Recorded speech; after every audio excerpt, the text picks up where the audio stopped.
OK, donc on est maintenant rendu à coder le JavaScript. On a terminé le CSS, notre application ressemble à ça pour le moment. Et on va coder le JavaScript. Dans le fond, si on regarde notre application, qu'est-ce qu'on va avoir besoin dans JavaScript? Bon, mettons que je vous montre celle là, qui est terminée là, pour que vous puissiez, et je vais mettre sur mute pour être sûr qu'on n'entende pas la musique par-dessus. Donc, on va avoir besoin ici là, des 3 boutons. Oups, je l'ai pas mis sur mute finalement. Voilà, là ils sont mute. Donc on va avoir besoin des 3 boutons, le play, pause. On va avoir besoin de ça ici pour pouvoir changer les chansons, autant une que l'autre. On va aussi avoir besoin d'aller chercher le musique contenant au complet, parce qu'il faut qu'on ajoute la classe de play. On se rappelle dans notre code CSS, on avait ici des parties de code comme ici. Le musique contenant .play, ben ça veut dire quand la chose a la classe de musique contenant et la classe de play. Et dans notre HTML, on va faire ça maintenant. Ici, dans musique contenant, assurez-vous qu'il n'y ait pas de play. OK, on va le rajouter avec JavaScript. Donc là, votre application devrait ressembler comme ça, où ce que la musique joue pas, comme quand ici on n'a pas pesé sur play. On va aussi devoir aller chercher l'audio pour pouvoir changer la chanson. Je vous remets le son. Donc vous allez pouvoir voir qu'il y a 3 chansons différentes. On va changer l'audio. Donc ça c'est la première. Ensuite il y a la deuxième. Et vous avez peut-être des chansons différentes là. Et la troisième.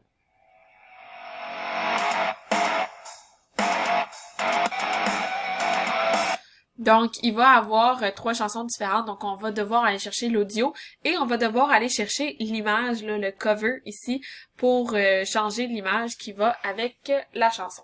Donc, c'est tout ce qu'on a besoin d'aller chercher. C'est parti. On va dans notre JavaScript et comme d'habitude, quand on va chercher des choses dans le DOM, ben, on fait des constantes. Donc, une constante, constante. Et là, on lui donne un nom. On va commencer par aller chercher le contenant de musique. Donc, on va l'appeler musique contenant. Maintenant, vu qu'on est dans JavaScript, on change les conventions un petit peu. On s'en va dans le document. On va aller get element by ID. By ID, parfait. Et lui, il s'appelle musique contenant. On va juste aller vérifier, là. Ici, si vous voyez, on a bien un ID de musique contenant. Super. On n'oublie pas le point-virgule à la fin. La deuxième chose qu'on va aller chercher, c'est tous les boutons ici, là. Donc, ici, précédent, play, puis suivant. On va commencer constante. On va l'appeler btn play.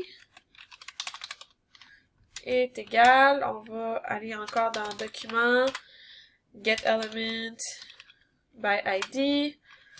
Ici, on l'avait mis play, je pense, comme ça. Ici, on va juste venir chercher ça. On va faire CTRL-D et à la place de btn, on va mettre de play, on va mettre précédent. Juste enlever la majuscule ici, sinon ça marchera pas. On copie ça. À la place de précédent, on fait CTRL-D et on va marquer suivant. Encore une fois, on enlève la majuscule. Et voilà, on est allé chercher nos 3 boutons ici. Ensuite, on va aller chercher la musique, l'image et la barre de progrès. Tantôt, on a oublié de mentionner, mais il va falloir aller chercher la barre de progrès qui est ici parce que faut qu'on soit capable de cliquer dessus et d'interagir avec la barre de progrès. Donc, on va aller la chercher aussi. Voilà. Donc, on va commencer par l'audio. Donc, on va copier ça.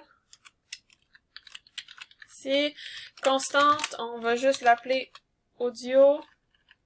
Oups. Audio. Et ici, on lui avait donné un ID aussi de audio. On copie. Ici, on va changer audio par progrès. Voilà. On va aussi changer ça ici. On va, après progrès, on va aller rajouter contenant. Et là, j'aurais pas dû les faire les deux en même temps, mais ici, ça va être comme ça. Et voilà. Et le titre et le cover. Donc, on va chercher ça ici. Constante. On va marquer titre et cover. Voilà. Super. Donc, on a été chercher toutes nos variables. C'est cool. On continue. Donc, avant de commencer là, à pouvoir aller chercher nos event listeners sur nos boutons, il faut qu'on commence par être capable de dire à l'application, OK, tu vas venir chercher les 3 images qui sont là et les 3 musiques qui sont là. OK? La façon qu'on va faire ça, c'est qu'on va faire un array. OK? Donc, la première chose qu'on va faire ici titre chanson. Donc, on va se faire un array avec les titres de chansons. On se fait une autre constante qu'on va appeler chanson. Chanson, puis, oups, on va mettre, j'ai-tu mieux, non, ok. Chanson R pour array, ok. Ça, on va mettre notre liste de chansons. Donc, tout simplement, n'oubliez pas là, aussi là, les petits guillemets. Moi, les titres, c'est Going Higher. Ensuite, j'ai High Octave. Et, oups, ici. Et j'ai Sexy. Là, une chose qui est super importante, c'est que ça va être les caractères qui vont être utilisés pour aller chercher vos fichiers qui sont ici. Donc, si vous voyez là ici mon Going Higher, puis mon Going Higher ici, .jpeg, c'est exactement écrit pareil. Si j'avais écrit Going Higher comme ça, avec pas de majuscule ou avec pas d'espace mais de majuscule, j'aurais une erreur, il identifierait pas mon fichier ici, ok? Vous allez voir plus tard. Dans le fond, ce qui est important pour moi de savoir, c'est que t'as pas besoin de mettre le .jpeg ou .mp3. Mais ce qui est avant le .jpeg puis le .mp3, il faut que ce soit exactement la même chose pour que ça marche. OK? Donc, pareil avec mon High Octave, je l'ai mis en 2 mots puis j'ai mis des majuscules les deux. OK? Donc, assurez-vous que le mot que vous passez ici soit exactement le même qui vient avant le .jpeg ou le .mp3. Super! Maintenant, une fois que ça c'est fait, ben on va choisir l'ordre des chansons, ok? Dans le fond, l'ordre, ça va être l'ordre que tu as mis ici. Fait que celle-là, elle va jouer après ça celle-là, après ça celle-là. Mais on peut choisir laquelle on veut qui joue en premier. Let, puis là on va, c'est une variable dans le fond, mais la variable elle va changer avec le temps parce que quand on va cliquer sur suivant, précédent, ça va passer à la prochaine. Donc on fait une variable, mais on l'appelle let. Et là je vais l'appeler ordre chanson. Et dans le fond on choisit laquelle qu'on veut mettre en premier. Mettons que je mets 0, hein, on se rappelle c'est 0, 1, 2. Donc, je vais mettre 0 là, pour que ce soit Going Higher en premier. Ça change rien. Vous pouvez mettre 1, 2, 3, 0, 1, 2. Il n'y a pas de problème. Là, on a dit, OK, ça va être les titres de nos chansons. On va commencer par la chanson numéro 1, mais il n'y a rien qui lui dit la chanson numéro 1, ça c'est l'image, puis ça c'est le titre. Fait que là, on va faire ça. On va dire, dans le commentaire, on va dire...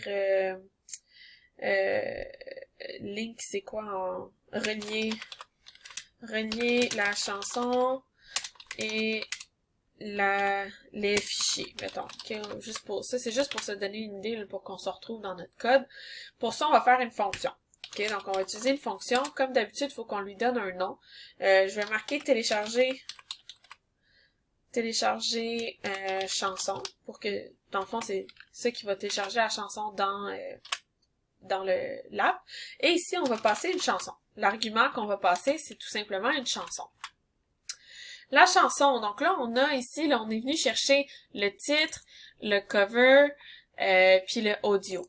OK? Fait que ce qu'on va dire dans la chanson, c'est qu'on va dire le titre, puis là, ça, c'est notre variable qu'on utilise, et ce qu'on veut changer, c'est le inner text, OK? Parce que le titre, rappelez-vous, là, le titre, c'est ce qu'on est venu chercher ici. OK? Fait que le titre, ce qu'on veut changer, c'est pas l'image ou le son, c'est juste le texte. OK? Donc, le titre, on va aller chercher inner text. et on va le changer, ça va être égal à chanson. OK, pas de majuscule, parce qu'on n'a pas passé de majuscule ici. Donc, le titre va être exactement ce qu'on va passer dans la fonction. OK, on l'a pas encore appelé la fonction, mais quand on va appeler la fonction, on va l'appeler genre, on va dire, OK, la fonction télécharger chanson, puis ici, on va passer chanson array, chanson R, puis on va dire, je veux la toune 0, genre, OK? Fait que là, ça va, la toune, ce qui va passer ici dans chanson, ça va être soit ça ici, soit ça ici, ou soit ça ici. OK? Donc, en faisant ça, on dit, je veux que le titre, le texte du titre, ça devienne chanson. On n'a pas terminé, puis on va enlever ça ici parce que c'est pas exactement ce qu'on va faire. On va ensuite aller chercher l'audio. Faut qu'on mette la bonne musique. Donc, audio, tout simplement. Puis là, c'est la source qu'on veut changer, OK? On veut changer, quand on vient ici, puis qu'on vient chercher l'audio, on veut changer ça ici, là, ce qui est à l'intérieur de la source, OK? Parce que la première, ça va être going higher. La deuxième, ici, ça va être high octave. Puis la troisième, ça va être sexy. Donc, c'est ça qu'on veut changer ici. En venant ici, audio.source égale, et là, on met les accents graves, que moi, je fais comme ça. Fait que 2 accents graves, et au milieu, on va écrire où ce qu'on veut aller la chercher. On va aller la chercher dans le dossier musique, parce que moi, je l'ai mis dans un dossier ici qui s'appelle musique. Donc, musique, barre oblique, et là, on va mettre la variable. On va aller chercher, oups, ça, faudrait que je le mette comme ça. Donc, on va aller chercher la variable chanson.mp3. OK? Donc, ce que ça fait, cette ligne de code-là, ça veut dire la source de la musique. On veut aller chercher musique, puis on va aller chercher la chanson, qu'est-ce qui est la chanson qu'on a passée ici, qui va être soit going higher, high octave ou sexy. Ce qui est pour ça que c'est important que ces lettres-là soient exactement comme tu as appelé tes fichiers ici. Et il nous manque tout simplement le cover. Donc, on va aller chercher cover.src encore, parce que c'est encore une source. Ici, les accents, on va toujours tout de suite mettre les points-virgules. Et là, dans le fond, on va chercher dans le dossier image. Et on va toujours chercher la chanson. Mais ça sera pas .mp3, ça va être .jpeg. OK? Donc, là, on a préparé notre fonction, on l'a pas encore appelée. Donc ici, on va juste se faire une note pour jouer la première toune. Oups, j'ai changé de clavier, faut que j'en mette, sinon ça me mélange. Donc ici, pour jouer la première toune, qu'est-ce qu'on fait? Bon, on va appeler la fonction. Donc, télécharger chanson. Qu'est-ce qu'on va passer? Ben, comme tantôt, on avait dit ce qu'on veut passer, c'est une des chansons dans le array. Fait qu'on va aller chercher chanson R. Puis, dans le fond, il faut qu'on dise ben laquelle qu'on veut passer. On les passe pas les trois en même temps. Ben, on va prendre la variable ordre chanson. OK? Donc, ordre chanson. Et ça, ce que ça va faire, c'est que plus tard, on va pouvoir dire, OK, quand la chanson 0 est terminée, change ordre chanson pour 1. Quand la chanson 1 est terminée, change ordre chanson pour 2, etc., etc. OK? Donc, c'est comme ça qu'on va pouvoir fonctionner. C'est déjà un bon bout de fait. Il y a absolument rien qui apparaît sur notre application. Mais c'est normal, là, on a été chercher toutes nos variables, on a arrangé les liens entre les fichiers puis notre code. Donc, c'est un super bon bout. Je vous vois dans la prochaine vidéo où on va commencer là, à faire le bouton de play, pause, puis si on a le temps, le previous, précédent, suivant. Je vous laisse dans la prochaine vidéo. On se voit dans la prochaine vidéo. Bye guys!